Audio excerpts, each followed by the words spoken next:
with astrology and with any of these things, I think a lot of it is just an opportunity for us to get consolidated on our energy field and really think about what it is that we want to create, and then use the vibrational frequency of the subtle field to amplify it. There's all these tools and modalities, and you don't have to use them, and No. you can pull whatever feels most aligned for you and what works for you in your life and in your world to help you elevate, to go to the next level and find what works for you. They already are who they're waiting for. They have everything they need to access whatever level of spirituality and consciousness and connection to themselves. You don't have to be super spiritual to get in. Welcome to Rise, Shine, and Redefine, the podcast where entrepreneurship meets purpose. I'm Karen Meininger, and I'll help you create an authentic and powerful business. Let's dive in. Welcome back to the Rise, Shine, and Redefine podcast. I'm Karen Meininger, your host, and I am here with the beautiful Vanessa Lambert. I am so excited to have you. She is a spiritual high priestess. She does all the things, traveling, retreats, Akashic Records, anything spiritual, but also practical. She is your gal, and I'm so excited to have you on the show. Thank you so much. Oh my gosh, I'm so happy to be here. Thank you. Thanks for having me. Yes, you came all the way from Miami, so thank you so much. I know, we've just been partying already.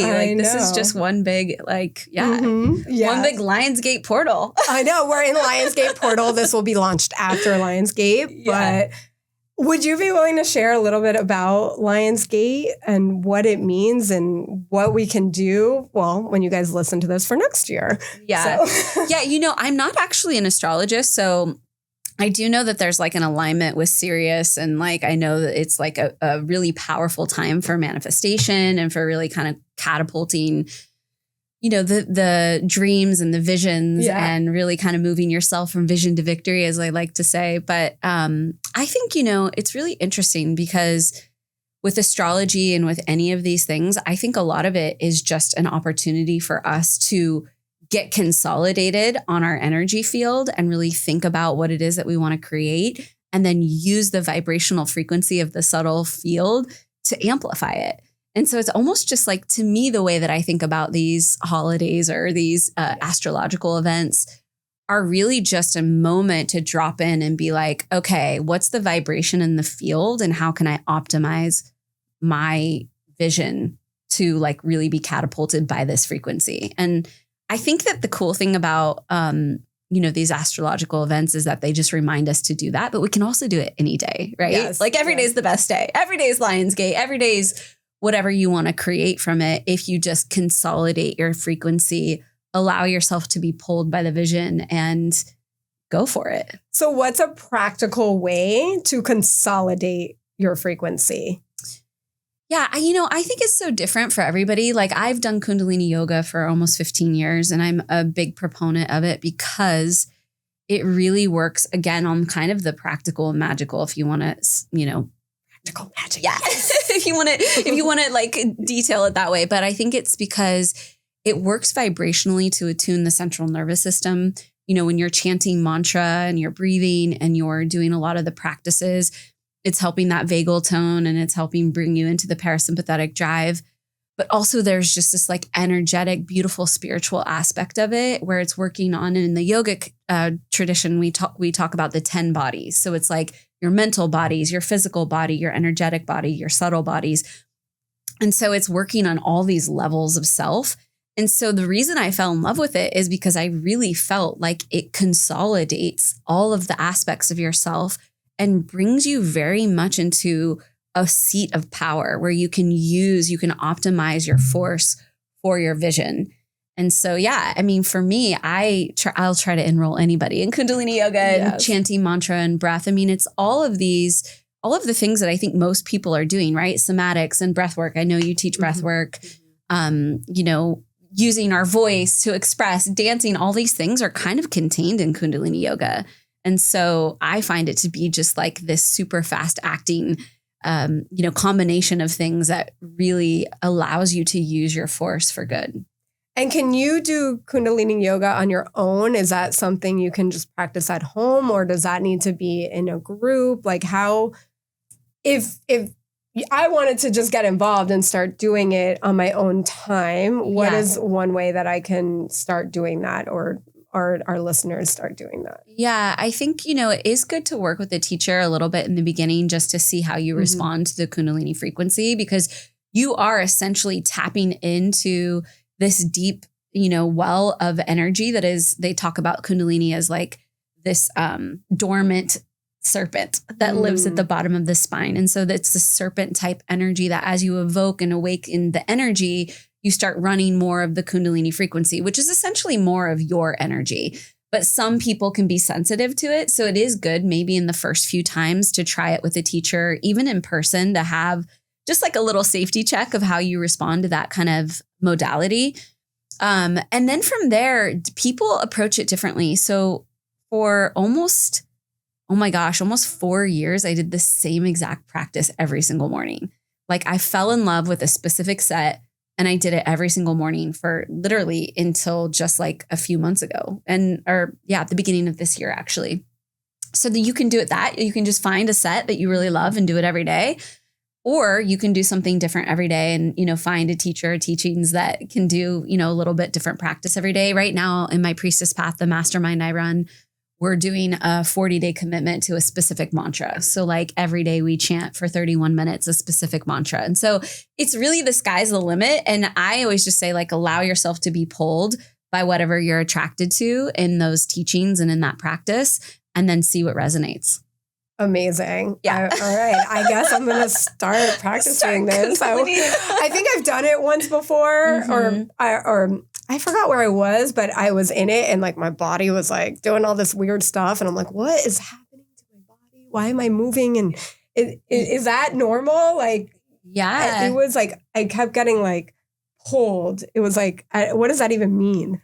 Well, it's interesting because it kind of depends. I mean, if you just have a lot of vibration and your body's responding to that, you might just be trying to basically calibrate to that energy, because it's like when you start running a lot of frequency, the body sort of wants to adjust, right? In the teachings, they talk about that sometimes, it's so different. Like there's so many different ways to think about it, but like they talk about it, sometimes when you move, you're actually diluting the energy a little bit because it is uncomfortable in a way to have so much frequency. So sometimes you're trying to almost like get out of it. You're like, okay, I don't know if I'm ready for this kind of energy. So there's that perspective of like, okay, well, maybe you need to like still yourself and allow the energy to consolidate and kind of get yourself used to running more of that frequency.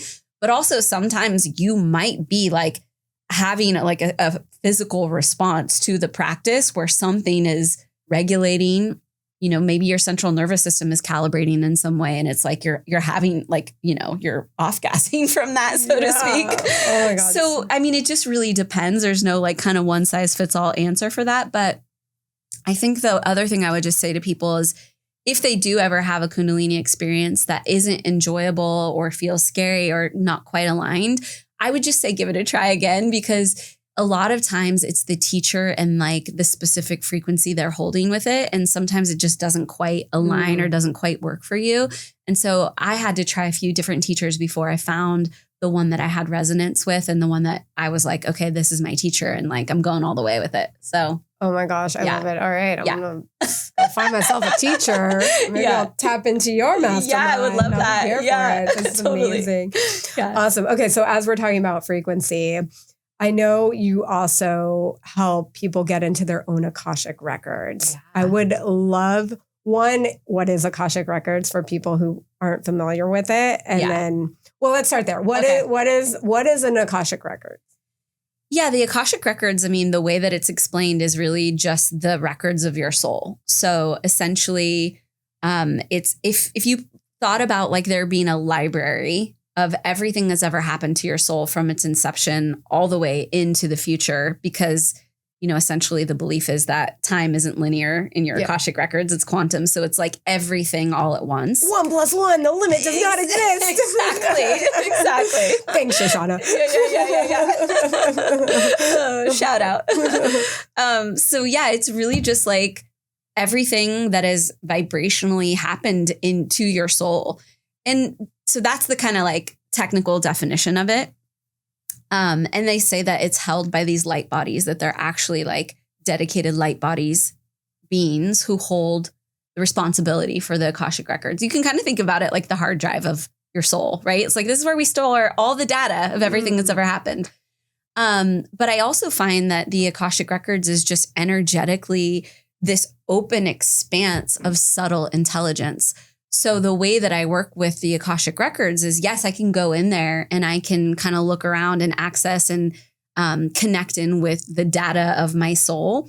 But often when I'm in there, I'm connecting with other beings or other spirits or helper beings, or, I, much to my surprise, because I wasn't raised Christian and I didn't grow up really with a big relationship with Jesus. Like, Jesus has actually become one of my guides and one of the people I work with a lot in the Akashic Records. So it has become for me a place where I can just go in and ask for support. I can ask for wisdom. I can ask for guidance. Sometimes it's ancestors who show up in there to help me or support me. Sometimes it's, beings like Jesus or Mother Mary or Buddha or whoever it might be. And then also it's just the subtle information and, etheric field frequency there that sometimes will give you certain downloads or calibrations or intelligence that you weren't previously tapped into. So needless to say, it's kind of like one size fits all. And this is why I love it, because you can literally get anything that you want and that you're looking for, I feel like is held there and can support you. Okay. So Yes. Yes to it all. I want to go into my Akashic Records. Oh my gosh. Yes. Yeah. Amazing. Okay. Yes. And Yeah. so how do we tap into it? Yeah. So people tap into it differently. Some people have shared with me that they can just meditate and they can feel that they come into the frequency, the vibration of their Akashic field. The way that I was taught is that you're given a prayer from your teacher and then you use that prayer to access the Akashic Records. And so when I first learned, I used the prayer of my teacher. And then if at some point, and this is again, just the way that I learned it and what feels true to me, if at some point you're meant to teach it, they'll give you your own prayer. Or they might just give you your own prayer if they want you to have your own prayer as a way to access it. Mm-hmm. So at some point I was given my own prayer and it was very, very like clear and to the point. I was in the Akashic Records and they said, pick up a pen and grab a piece of paper. I was in my RV, like in Northern California in the Redwoods, having this whole experience with my husband. And I picked up the pen and I just channeled the prayer. And like from that day, that's the way that I access it. And that's the way that I teach people to access it, is through that prayer. And I think about it like sound codes. Like it's almost like if you were to punch in a key code on like a lock, right? It's like beep, beep, boop, boop, I think about the prayer in the same way. It's like the act of saying the prayer is like evoking this access through the sound current to that field. Oh my gosh. Yeah. Yeah. And so you have your prayer that you activate for others so that they can tap into their own Akashic Records. Exactly. Yeah. And so if I train anyone or, they come into my field, I give them the prayer and then they can use it for themselves. Oh, so then they can just do the prayer. And then they can open themselves. Yeah. Oh my gosh. Yeah. That is so cool. Yeah. It's really beautiful. I think the Akashic Records to me, and I know we talked a little bit about your experience in the Akashic Records, but to me, and I believe this to be true, so anyone out there who's ever had a negative experience with the quote, air quotes, Akashic Records, that's not the Akashic Records. I mean, the Akashic Records is really like beautiful and pure and light energy. And so like, it's a place where if you're truly in the Akashic field and you're tapped into that frequency, it is light, it is beautiful, it is loving, it is conscious and expansive. And it's just really, really powerful to be in. So if anyone's ever had a bad experience or whatever, again, I guess I'm going to say this again for all of these modalities, do it again, find someone else to work with, because it really is such a special frequency. Yeah. And I'm just going to share my experience real quick, just to the polarity of what you're saying versus my experience is I think the person who was opening my records had a lot of darkness from within, and it somehow got projected onto me. So my first experience with it was really confusing to me because I heard it's so beautiful and magical. And I was like, felt like this resistance and deflection. And it was really interesting. So I'm really happy you shared that that's not what it is. That's not what it is. And it's just like, okay, like, and being aligned and using your intuition to also know like, okay, that wasn't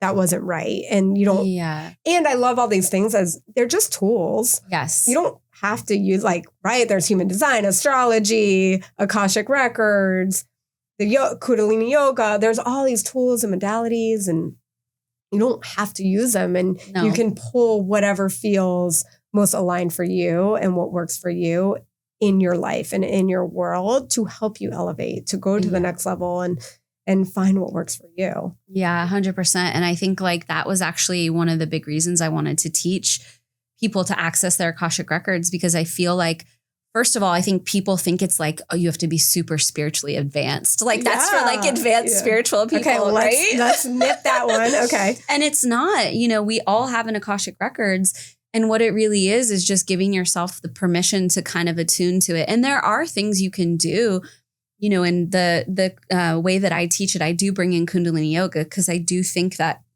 when you activate more of your own frequency, right, your own Kundalini is running more in your system, then it's easier to access your records because there's more of you. Like, give me more of me, right? Yeah. I'll take more of me. And so that's always been my real ambition with it, is like that people realize they already are who they're waiting for. They have everything they need to access whatever level of spirituality and consciousness and connection to themselves. It's just about somewhat like tuning things a little bit and opening up your awareness to see how it's coming in, and then developing the language. And so with the Akashic field, it's, the clairs, right? Like clairsentience, clairaudience, right? Let's go through them. Just maybe not everyone knows. Yeah. So you've got clairsentience, which is like a knowing, right? You're sentient. You have just this sense of knowing. You've got clairempathy, which is a clear empathic, right? You feel things, like you're with someone and you just feel, oh my gosh, like I understand what their emotional, what's going on with them emotionally. There's claircognizance, which is clairsentience and claircognizance are kind of similar. The cognizance is like, so sentience is like, a sentient being, right? Like it has a consciousness and it knows. And then the cognizance is that you're aware, like you have a sense of being aware of what it is. It's like a gut feeling or like, I don't know why I know this, but I just feel this, right? Oh, I got it. Yeah. And then there's the clairvoyance, which is the clairseeing. So that's, you actually seeing visions. Most people are clairvoyant, but some people are not. So this is the one thing with the Akashic field where I think if you're not clairvoyant, meaning if you don't naturally see visions, when people say to you like, in your mind's eye, see this, and you're like, I've got nothing. Right. That's not happening. Right. Then you probably just aren't clairvoyant. Like it's not a sentience that you've developed, or it's not a clair, it's not a way that you interpret subtle field energy. But all of them can be developed over time too. Like even if you don't naturally have it, you can attune to it and bring more of that online. And then there's the clairgustance, which is like the tasting. Oh. Like if you ever have, like the way that it shows up for me is sometimes I'll taste like, when you get something sour in the back of your throat and it's like that weird sour thing, or you almost taste like I've tasted salt water, I've tasted sour, I've tasted lemon.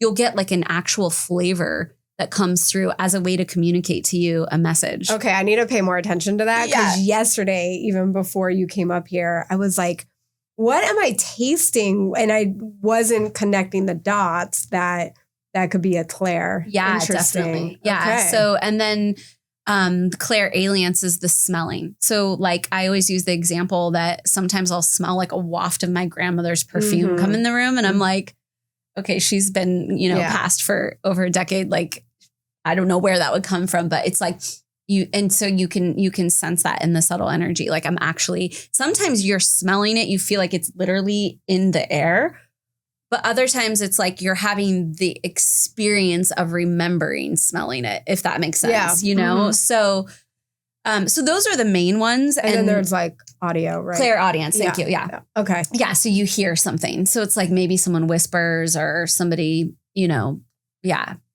or you're like, did I just hear something pop, or did I hear whatever? And nothing in the room makes sense for that. Yeah. So yeah, those are like the main ones. I know there's another couple that I'm not as familiar with, but they're all, it's basically all of these different ways of having sense, like different sense. And they can be developed. So if people come in and they feel like, oh, I don't have all of these kind of intuitive aspects of myself, you can develop it over time as you get more connected with the Akashic field and you learn how it likes to speak to you.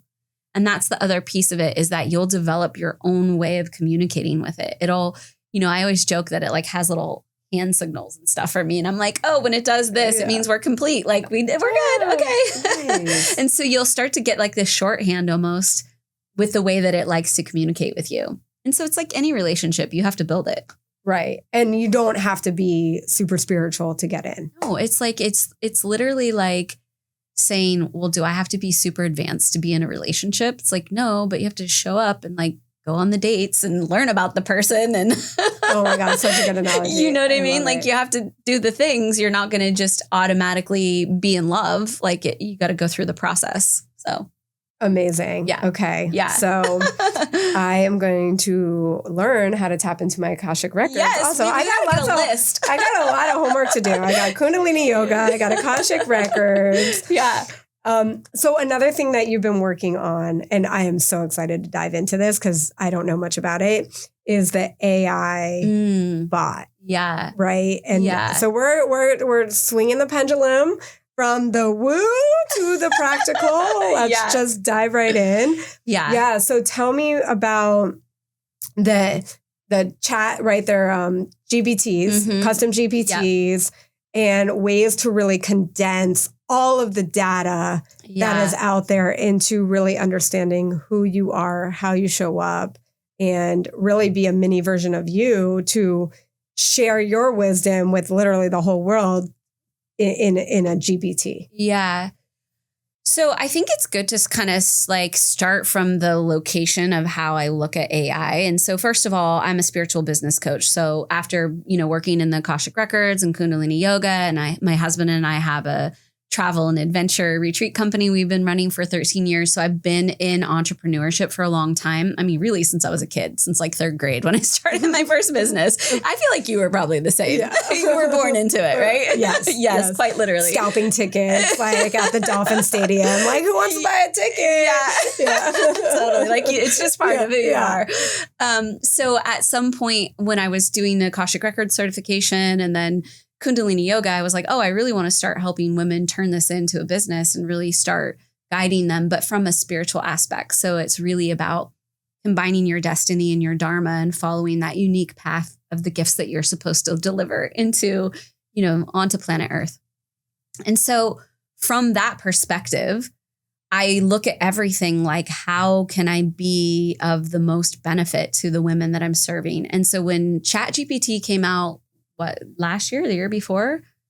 Are we 2 years deep with ChatGPT? I don't know. You're asking the wrong girl. I'm in a portal with that. I don't know. It's like a weird time. But I got really fascinated with it right away. And I also, I'm sure we'll talk about this. I consider myself a starseed, and starseeds are intergalactic technology feels very comfortable to us. Okay. It's very like, this kind of etheric, subtle field.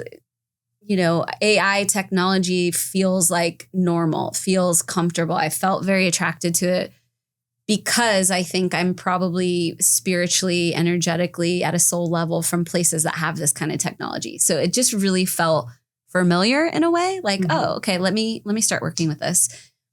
And so when I was launching a course, it's called Vision Quest, and it's really about how to build a full almost business plan, how to move your vision to victory so that you can take something here in the vision of like, I want to be a coach, or I want to be a teacher, or I want to start a new business, or I want to go a new route, to like take it out of here from the vision and like make it happen in real life.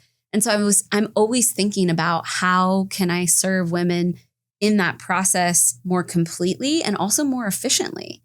Because one thing I realized, and we're in a mastermind together, is that it could take you a year just to figure out what your first idea is.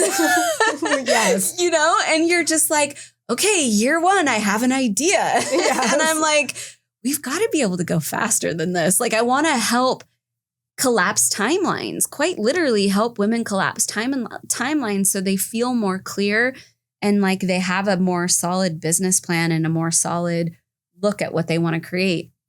And so when I was creating this Vision Quest course, it was about how can I help women understand their energetics, their their vision and what the impact they want to have on the world, the magnetic messaging, the way they want to talk about it, the sacred invitations, or what we call sales, the empowered transformation, and obviously also the financial energetic exchange. So I call this the Sacred Six. And I wanted to help women work through the Sacred Six and have a plan for each aspect of their business.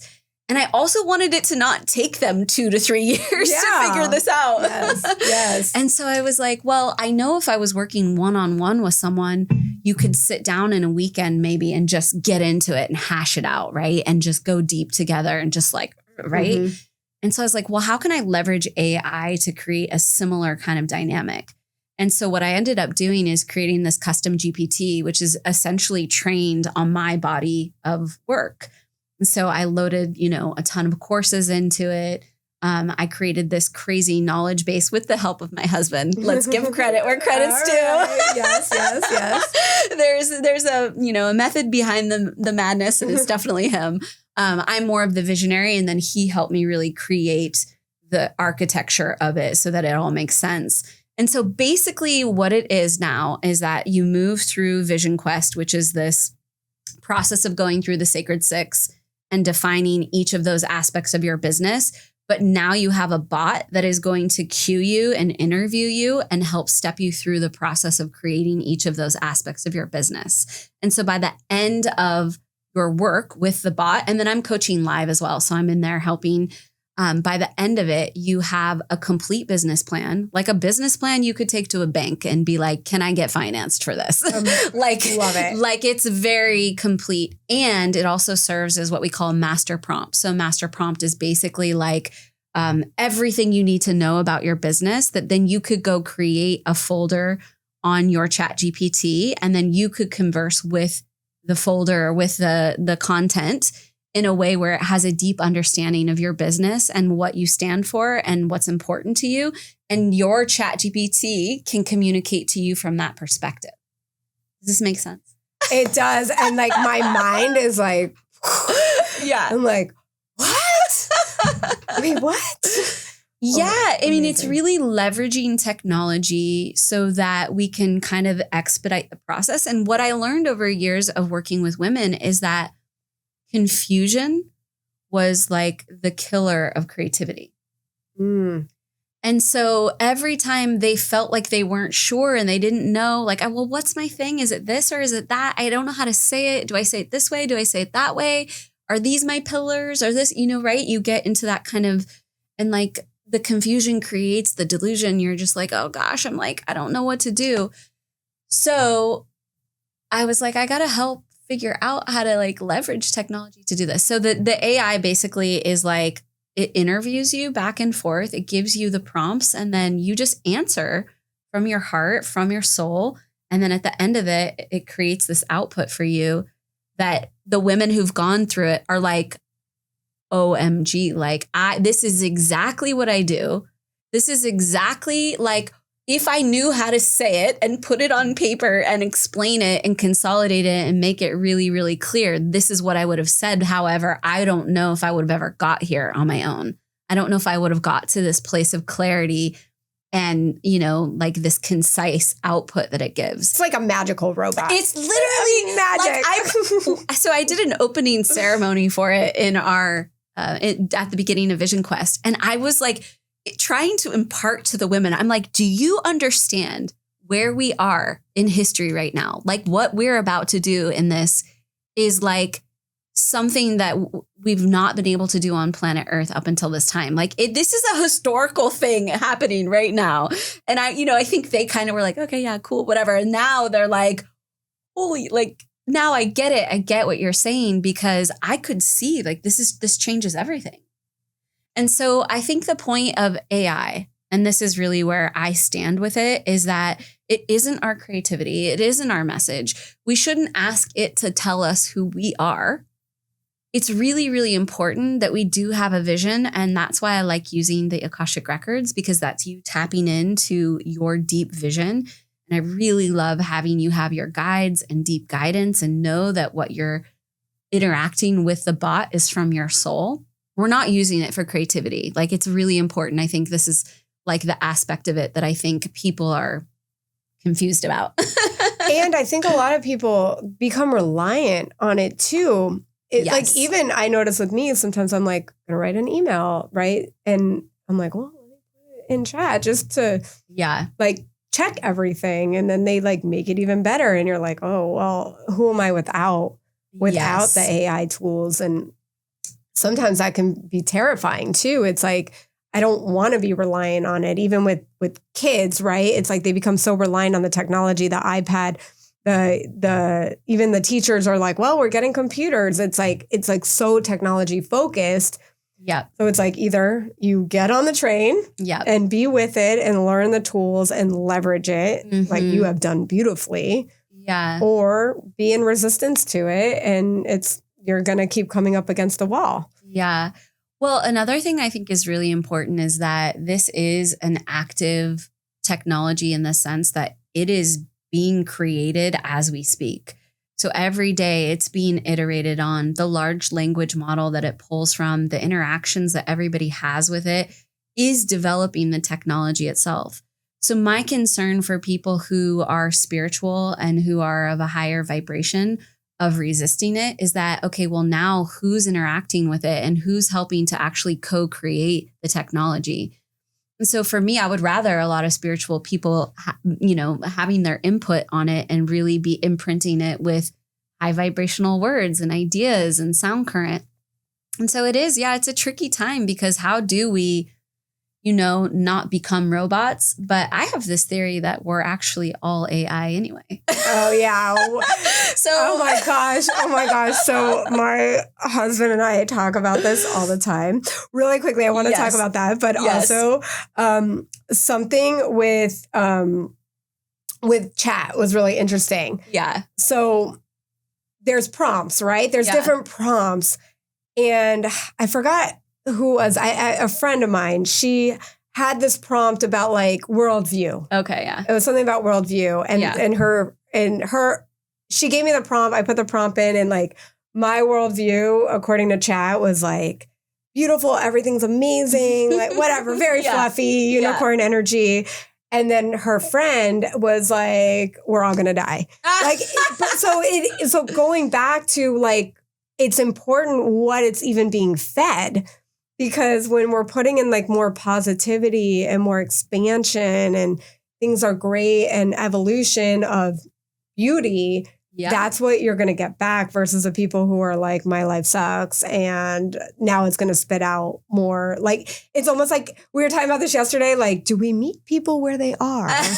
and that's what chat does. It's amazing how it just or any AI tool, right? Yeah. It's just like meeting you where you are. So I love how you were saying we need the more spiritual, positive, fluffy unicorns, right? Putting in the information so that it has more data to bring into the positivity and more, right? It feels good to feel good.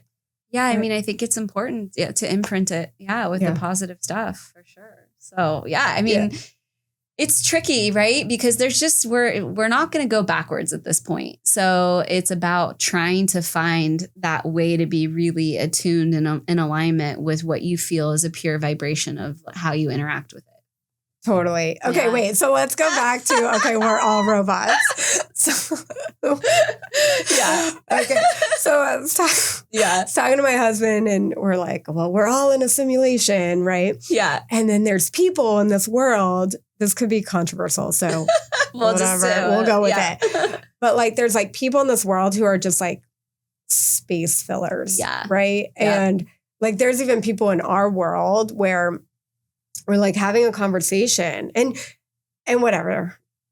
Okay.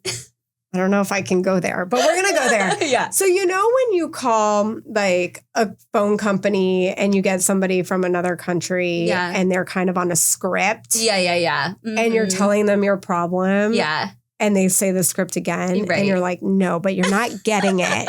And they like don't know how to go off script. Yeah. It's like we're noticing there's people energetically who are just like on a script and you ask them a question and they like, they can't break character. They can't break character. Yeah. And I wasn't really thinking much about it. And then as I was like, you know, in conversation with certain people and even with my husband and we're in conversation, we're like, they're on like the same, like can't go outside of the box. Yep. And it is wild. And you start kind of picking up on it. It's like, okay, well, there are people who are just fillers. Yeah. And even when you think of like different books that have been written like like hundreds of years ago. Yeah. And now that's a replica of what is happening now. Yep. I'm like, yeah. What? Yeah. I mean, it is pretty wild, you know, to think like, I think Elon Musk, I don't know what the percentage he's like. It's probably like whatever percent. It was very high percent, like 80% or something. Yeah. I don't know, that we're living in a simulation because it's kind of the only thing that explains sort of the, you know, the constructs of this dimension we're in. And so like, so then that's the other part of it is you're like, okay, well, so are we AI? And now we're using AI. And then this whole thing is just part of this mad, you know, scientist experiment or something of that nature. I don't know. But I also still totally believe in God.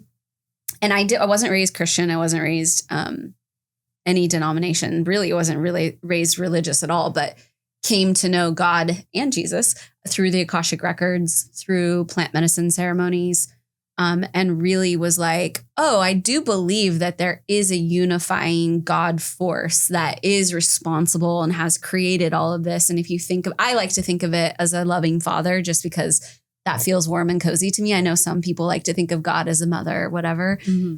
But so I always just think of it as like my dad, my actual dad. I'm like, what if my dad just like was so creative and had so much love to pour into the universe, into the field, that he just started creating universes and creating all of these different games and ways that energy could move and then just watched his creation grow and then gave it permission to have some kind of free will and some kind of thing, you know? And I'm just like, I love this idea because it's like, wow, that's what we're doing with our business coaching. Yeah. Like when you think about it, it's that I have so much love and so much like care that I want my people, the women in my world, to just get wildly creative and expressive and see what they can do with the God force that runs through them. And I think, well, I can totally relate to if that's what God did too. Like that makes sense to me. Yeah. And it was so interesting. So my son, 7 years old, was like so curious about the black hole. Okay. Yeah. Okay. So I'm like, fascinating. Okay, let's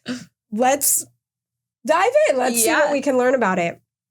And we found this, I don't know if it was like a YouTube video or whatever, but what they do is they show like the universe, right? Mm-hmm. Like with our universe. Yeah. And like how far away the black hole is, which is like 300,000 light years away or something. I don't remember the numbers. Yeah. Number that I don't know. But and then they keep zooming out and zooming out and zooming out. And you're like our universe is like a speck. Yeah. In like the vastness of like what's available and what's out there and how like eventually infinity repeats itself. There was like a whole documentary on it, how it's just like there is I don't know. We're going in another direction here, but like we knew we were going to do this. Yeah.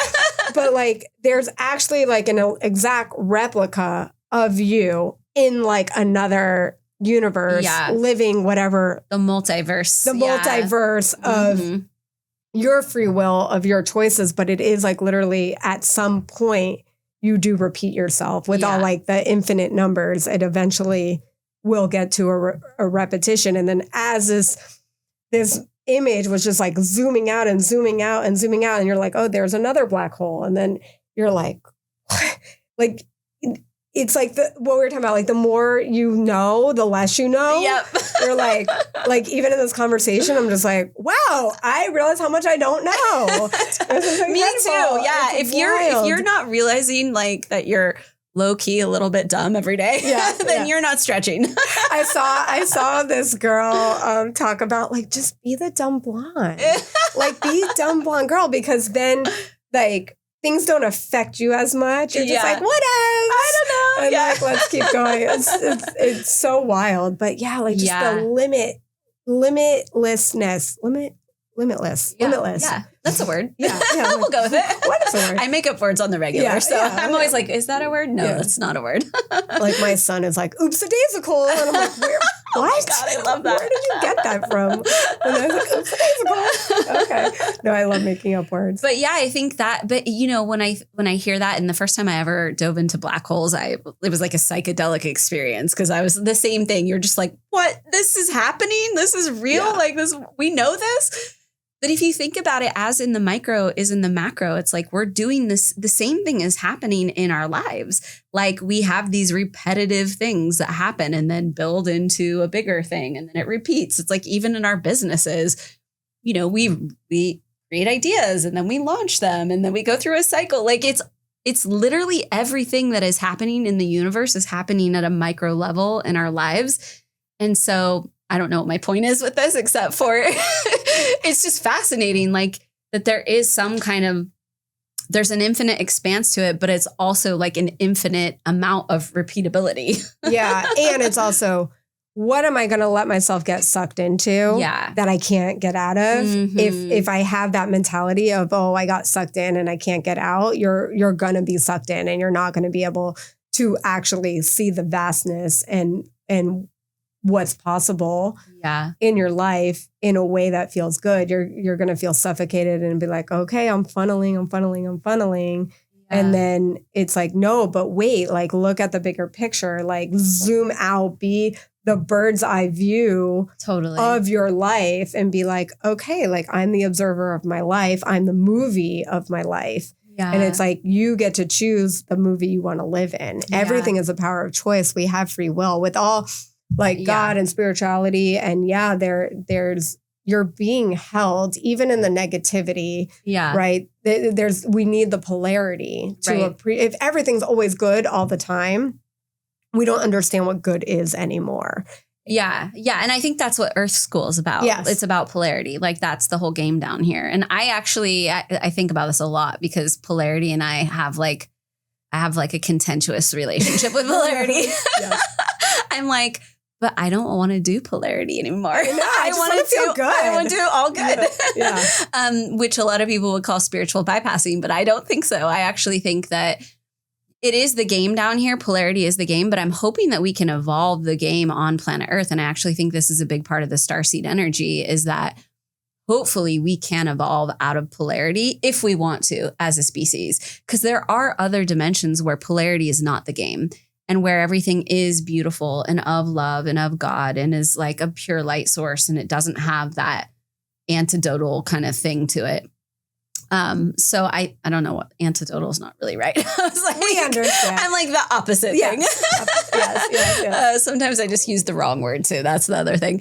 But yeah, I think but that's what, to me, I feel like a lot of people that really agree that Earth is about that polarity. Like you come here to experience that and witness yourself in that. But I'm also just like hopeful we don't have to keep doing that forever. Yes. And it's like, we have the gift of being able to feel our feelings. I think a lot of times in just like again, I'm not an expert on this, so full disclaimer. None of us here, are. But like remember, we know nothing. Yeah, we literally know nothing. I know. The more we know, the less we know. Yes. Wait. What? The podcast where we told you we know absolutely nothing. Yeah. And you should probably not listen to what we said. Yeah. We don't know what we're talking about at all. Exactly.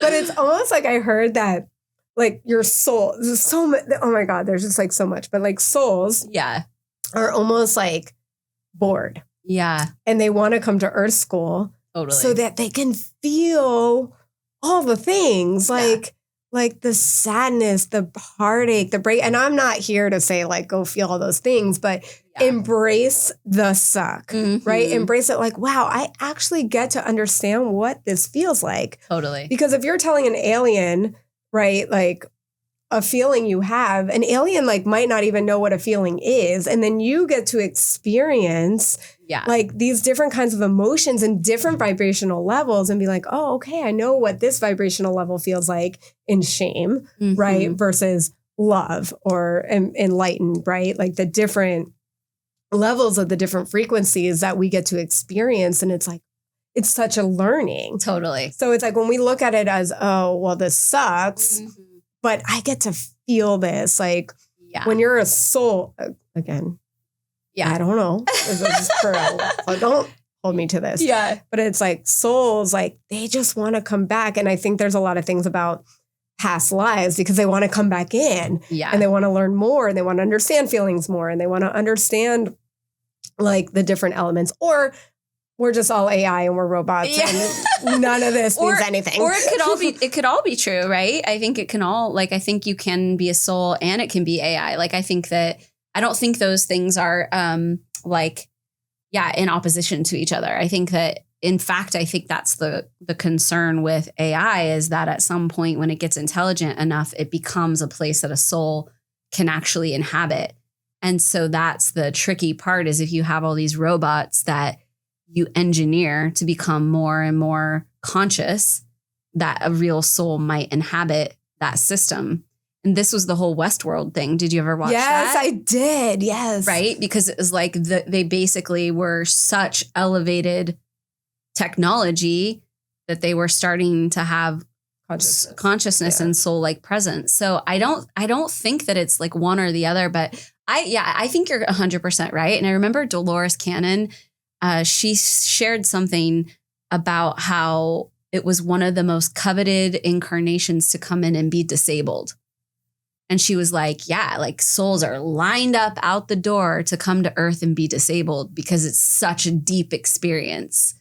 And I was like, oh, wow, what an interesting thing to think about, right? Like we think, oh my gosh, that's poor thing, or I'm sorry for the misfortune, or, you know, like you have a sense of compassion for that. But she was like, no, these souls are like, we came in to have this experience because it's such a deep experience, and like changed my way of thinking about what everybody's going through on planet Earth, because really you have no idea what that soul wanted to experience as a color in the kaleidoscope of their, you know, of the information that they have to them, you know, accessible to themselves. Oh my gosh. Yeah, I know it's weird. It's like, well, you actually chose this life. Like you chose this and you start, I don't know, your mind starts.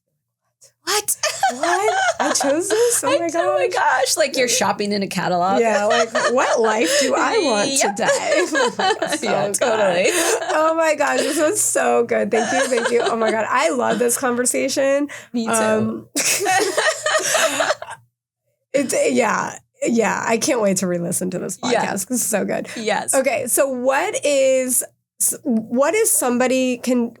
something tangible that somebody can do in the next 24 hours to just start moving in the needle and any parts of their life? It could be business, spirituality, relationship, health, whatever. What is something that they can start doing right now or in the next 24 hours to start flying? Yeah, no, I love this. So right now I'm in the middle of this Delulu is the Salulu experience. Oh yeah, oh my God, so good.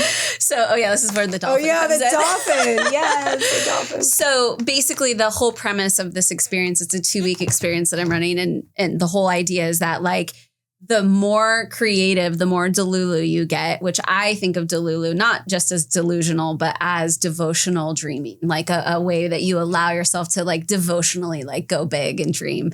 So I think that, part of this experiment has been giving women permission to just like allow themselves to get more creative and to start to expand your awareness and be pulled by your creativity and your curiosity.